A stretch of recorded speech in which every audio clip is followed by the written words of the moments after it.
Le débat sur les mères porteuses est donc revenu aujourd'hui à l'Assemblée avec deux propositions de loi à droite. L'une d'entre elles était portée par la députée Valérie Boyer. Bonsoir. Bonsoir. Députée Les Républicains des Bouches-du-Rhône, votre proposition de loi visait à lutter contre le recours à une mère porteuse. Et cette proposition a été retoquée par le groupe socialiste que vous représentez. Bonsoir, monsieur Erwan Binet. Bonsoir. Vous êtes, je rappelle aussi, l'ancien rapporteur de la loi sur le mariage et l'adoption pour tous. Pourquoi avoir refusé cette proposition? On a entendu il n'y a pas longtemps Manuel Valls qui semblait être d'accord avec ça, avec l'idée que le recours aux mères porteuses, c'était pas bien, il ne fallait pas le valider, il ne fallait pas le soutenir. Nous ne sommes pas en désaccord sur le fond, c'est-à-dire sur le refus du recours à la gestation pour autrui. Là où nous sommes en désaccord sérieux, nous en parlerons peut-être ce soir, c'est sur le sort des enfants qui sont nés de gestation pour autrui, qui vivent dans notre pays, et sur les droits qu'il faut leur attribuer ou non, selon l'opposition.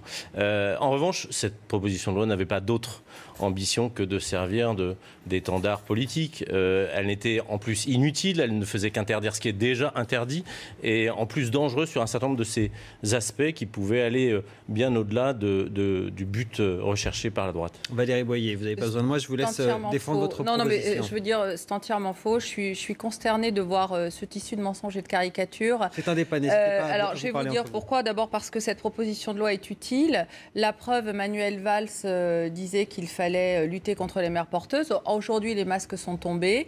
Malgré toutes les propositions que nous avons faites, moi, j'aurais aimé avoir des propositions de la part du groupe socialiste ou un autre groupe, c'est-à-dire qui contredisait, par exemple, ce que j'avais proposé. Mais je rappelle que ça fait 4 fois que le Parlement demande quelque chose de clair et net contre les mères porteuses. Pendant le débat sur le mariage pour tous, moi, si je n'ai pas voté, par exemple, la loi sur le mariage pour tous, c'est uniquement pour cette question de GPA. Ce qui n'avait rien à voir.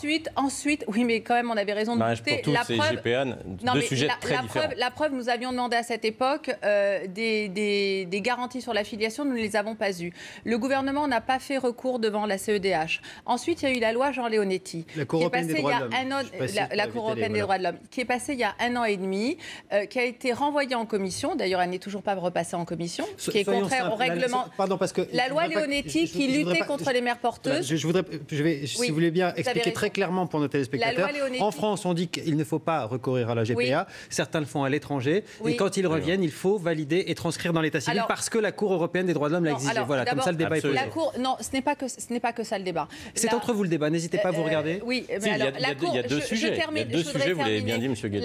Les enfants et les couples. Non, mais nous n'avons jamais, et ma proposition de loi ne pénalise en aucun cas les enfants. Elle pénalise effectivement les parents qui ont obtenu frauduleusement un certain nombre de choses. Parce qu'on ne peut pas dire qu'on va à l'étranger pour faire quelque chose qui est interdit en France et vouloir en tirer des bénéfices en France. Les enfants, dans ma proposition de loi, ne sont aucunement pénalisés. Au contraire, ils sont protégés. C'est entièrement faux. Au contraire, ils sont protégés puisque j'ai voulu faire en sorte que la vente d'enfants soit interdite en France, ce qui n'est pas le cas aujourd'hui. Moi, ce que je voudrais dire aujourd'hui, c'est que le gouvernement, la main sur le cœur, a dit qu'il était contre le recours à des mères porteuses. Je rappelle quand même que ces femmes sont exploitées. Je suis contre la marchandisation du corps. Je suis contre le fait qu'on utilise des femmes parce qu'elles sont de couleur, parce qu'elles sont pauvres, parce qu'elles sont sous influence, parce qu'elles sont vulnérables.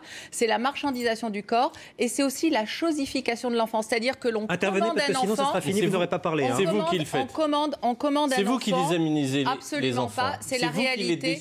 C'est la réalité. C'est un gros business aujourd'hui. Et dans ma proposition de loi, je proposais justement de condamner l'entremise, c'est-à-dire ces sociétés qui font énormément d'argent avec le corps des femmes les plus vulnérables. Et pourquoi vous êtes contre ça? Pourquoi vous n'avez pas voté un texte? La réalité, c'est que la seule nouveauté qu'introduit Mme Boyer dans son texte, c'est de pénaliser par des peines de prison très lourdes, 5 ans, les parents. C'est faux. C'est le texte de votre projet de loi que nous avons refusé cet après-midi. Vous n'avez pas travaillé en commission, vous avez vu qu'il a évolué. Les parents qui ont recours à la GPA. Or, il est matériellement impossible de prouver qu'un enfant est né ou non par GPA parce que dans tout acte de naissance, dans le vôtre, Mme Boyer, dans le vôtre, M. Galzi, dans le mien, il n'est pas indiqué notre mode de conception. À aucun moment, un juge ne peut avoir accès à la preuve selon laquelle un enfant est né par GPA. Et tant mieux, j'ai envie de dire, parce que dans notre pays, on n'attribue pas, c'est pour ça que la CEDH nous a condamné, la France, on n'attribue pas des droits à un enfant en fonction de son mode de conception. C'est fini, ça. Mais ce n'est absolument ça fait un siècle que c'est terminé. Vous savez très bien que ce n'est absolument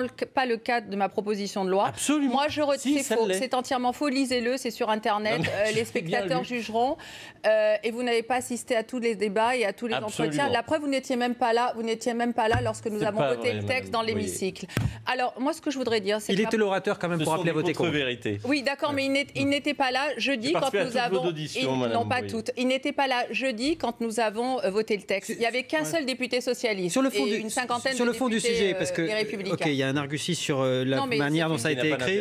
Voilà, sur le fond du sujet. Enfin, si l'intérêt, c'est qu'il y ait une manœuvre gouvernementale parce que vous étiez minoritaire. Vous l'avez dit, on vous a entendu. Sur le fond du sujet, est-ce que ça vous satisfait quand même, ce que certains pourraient appeler, et à juste titre d'ailleurs, la stratégie du fait accompli, parce que finalement, je vais à l'extérieur, je fais ce qui est interdit en France, et puis tout ça m'est validé grâce à la Cour européenne des droits de l'homme. Ça s'appelle le fait accompli. Non, ça ne nous satisfait pas, et je dois dire clairement que ça ne nous satisfait pas, y compris des agences interviennent dans notre pays. Interviennent parfois dans notre pays par des sites internet. On peut difficilement les atteindre, parfois des séminaires dans des hôtels assez chics, et il y a des recours faits contre ces associations. Non, ça ne me satisfait pas. En revanche, je veux faire la différence entre les enfants qui sont nés par ces PMA qui n'y sont pour rien. Ce sont les seuls dans cette affaire d'adultes qui n'ont consenti à rien dans cette affaire. Il est hors de question de pénaliser les enfants. Arrêtez ce cinéma. Nous refusons de pénaliser les enfants parce que les parents, nous n'arrivons pas à les atteindre en raison du recours qu'ils font à l'étranger. Ce n'est pas du cinéma. C'est du cinéma. Les enfants en France ne sont pas pénalisés. Mais si, Madame Boyer. Il suffit, ils ne sont pas pénalisés sur leur héritage, ils ne sont pas pénalisés sur leur état civil parce qu'ils en ont. Vous ignorez et ensuite, absolument pas. Et ensuite, j'ai fait une cinquantaine d'heures d'audition, donc je n'ignore pas le sujet. Je n'ai pas entendu la même chose de la part des personnes que vous avez auditionnées.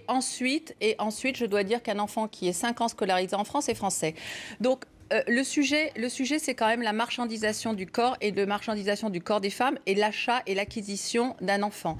Il suffit simplement, j'invite d'ailleurs vos téléspectateurs à le faire, ils tapent GPA sur Internet, ils vont tomber sur des sites ukrainiens où dans toutes les langues, on leur dit comment on peut acquérir un enfant d'une part et d'autre part, qui se réjouissent de l'arrêt de la CEDH, de l'arrêt de la Cour européenne de justice. C'est sur tous les sites, dans toutes les langues. Je ne mélange pas tout. Donc, ce que je souhaite aujourd'hui, et je vois que nos idées ont quand même énormément progressé, puisqu'il s'en est fallu de très peu, il s'en est fallu d'une dizaine de députés, pour qu'on puisse arriver à faire en sorte que la marchandisation du corps puisse s'arrêter. Pourquoi j'y tiens absolument ? Parce que je considère qu'un être humain n'est pas une marchandise, que ce soit un enfant ou une femme, et qu'aujourd'hui, c'est pas le don de soi dont il s'agit, c'est le don d'un autre. Et aujourd'hui, faire en sorte que l'enfant soit une marchandise, c'est une réalité. C'est une réalité et c'est un énorme business. Il suffit de voir ce qui se passe en Angleterre, où soi-disant c'est de la GPA altruiste, c'est 120 000 €. On va en parler s'il nous reste un peu de temps de la GPA altruiste. Erwan Binet, vous dites vous-même que vous n'êtes pas satisfait par la manière dont les choses se passent, et quand quelqu'un essaie de corriger la manière dont les choses se passent... Vous ne proposez rien. Même le Front de gauche a voté pour. Même le Front de gauche a voté pour. Il n'y a que le groupe socialiste qui l'a refusé. On ne peut pas corriger une situation inacceptable par des outils inefficaces. Alors, quelle est la proposition ? Quelle est votre proposition ? Les outils sont inefficaces. La preuve. Erwan Binet, pardon Valérie Boyer, je crois qu'on vous a bien entendu. Il n'y a qu'une solution, c'est d'agir et de faire porter la voix de la France au plan international dans les discussions qui ont lieu au niveau international pour réguler la GPA et faire en sorte qu'à l'étranger, nous puissions l'interdire, la limiter, la réglementer. Le gouvernement dit effectivement cela depuis d'ailleurs les mariages. Nous n'arriverons pas. La GPA est un problème mondial. Nous n'arriverons pas à la réguler en mettant des murs autour de notre pays. Ça n'est pas possible. Il y a une carte de l'Europe de la GPA, pardon Valérie Boyer, parce qu'il y a aussi un petit peu de temps de parole et je crois que vous avez quand même beaucoup plus parlé que M. Binet. Il y a une carte, regardez, de la GPA en Europe. Ce que vous voyez là en rouge, elle est interdite par la loi. En orange, c'est plutôt vers l'Est, voilà, il n'y a pas d'interdiction formelle. Complètement à l'Est, c'est autorisé en GPA commerciale. Et puis il y a la question de la GPA dite altruiste, on en reparlera. La GPA altruiste, grosso modo, c'est j'accepte de prêter mon corps, mais je ne me fais pas payer. Mais vous y croyez pas, ça ? Non, mais non seulement je n'y crois pas, mais c'est entièrement faux. J'insiste sur le fait qu'en Angleterre, depuis qu'il y a la GPA dite altruiste, on ne trouve plus de mère porteuse gratuite, et qu'il faut passer par une association. C'est ça le caractère altruiste, et c'est 120 000 €. Donc je ne vois pas ce qu'il y a d'altruiste quand on doit déverser 120 000 € pour acheter un enfant.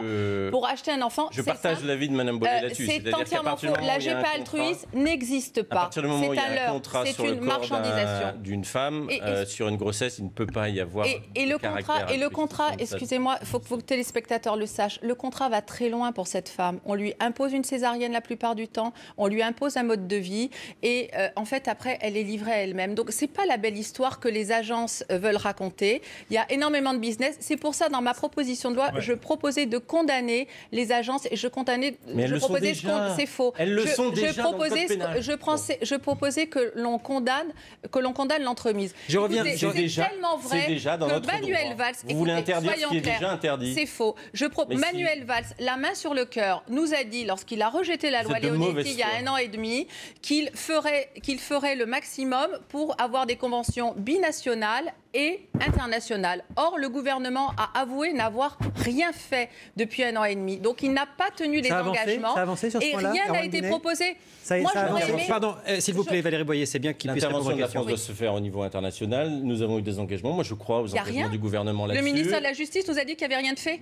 En audition, vous y étiez. C'est essentiellement le ministère des Affaires étrangères. Non, mais ils ont dit qu'ils n'ont rien fait. Le ministère des Affaires étrangères. Mais ils nous l'ont dit en audition qu'ils n'avaient rien fait. Ça a été dit, vous y étiez. Enfin, quand même, c'est hallucinant de dire une chose pareille.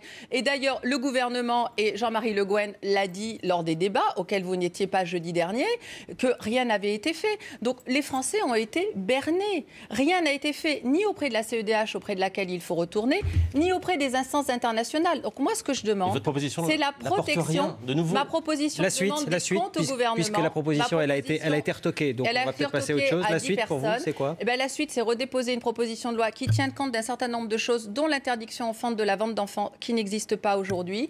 Et surtout, je voudrais que le gouvernement tienne ses engagements. Moi, ce que je note, c'est que nos idées progressent, puisqu'il s'en est fallu très peu pour que le texte passe. Il y a des engagements des candidats à la présidentielle. Moi, par exemple, François Fillon a pris un engagement très ferme contre la gestation pour autrui, extrêmement ferme. Je pense qu'il le tiendra. Votre conclusion? Non, mais la réalité, c'est qu'aujourd'hui, la droite, l'opposition a consenti au mariage pour tous et elle cherche à tout prix un chiffon rouge pour pouvoir sortir de leur carton les drapeaux roses et bleus de la manif. Valérie Boyer, c'est sa conclusion. On va essayer de l'entendre, s'il vous plaît. Et vous ne faites des propositions de loi qui finalement ne servent à rien. C'est entièrement faux. Il y a beaucoup de gens de gauche qui étaient pour. La preuve, regardez la faiblesse des votes. Moi, je voudrais juste dire une phrase d'Yvette Roudy que nous avons reçue en conclusion et qui a dit pour les mères porteuses, c'est son enfant, c'est sa chair et son sang. Il y a beaucoup de gens de gauche qui sont avec nous et notamment des grandes plumes. Je pense à Sylviana Gazensky, à Elisabeth Badinter, qui sont totalement opposées à la GPA. Merci. C'est pas un problème de droite ou de gauche, c'est un problème de dignité. Merci à tous les deux en tout cas d'avoir participé à ce débat et d'avoir accepté surtout de le poursuivre après l'Assemblée nationale ici sur ce plateau. Je pense que c'était intéressant et important. Merci à vous. Merci, excusez-moi.